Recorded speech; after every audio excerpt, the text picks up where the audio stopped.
ჩემი გემოვნებით ფირფიტი ჟღერადობა ბევრად უკეთესია ხოლმე ციფრულ ჟღერადობასთან შედარებით და ბევრად სასიამოვნოა, როდესაც ფიზიკურად ეხები მუსიკას, ფიზიკურად გძნობ.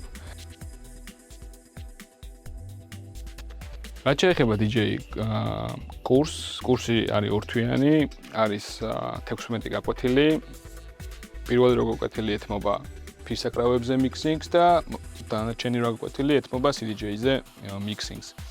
ამ ორი თვის განმავლობაში ჩვენ ვსწავლობთ როგორ მოვიძიოთ მუსიკა, როგორ დავახარისხოთ, mix-ისთვის როგორ ავაწყოთ.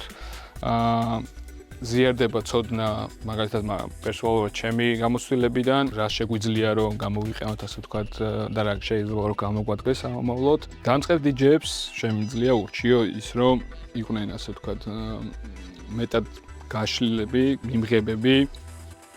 არ უნდა ეშინოდეთ ასე ვთქვათ რაღაც სირთულეების, იმიტომ რომ აქ დგომა ჩემი აზრით ძალიან მარტივი არის, მაგრამ ამ სიმარტივემდე უნდა მიხვიდე ყველა ვარიანტში პრაქტიკით და გამოცდილებით.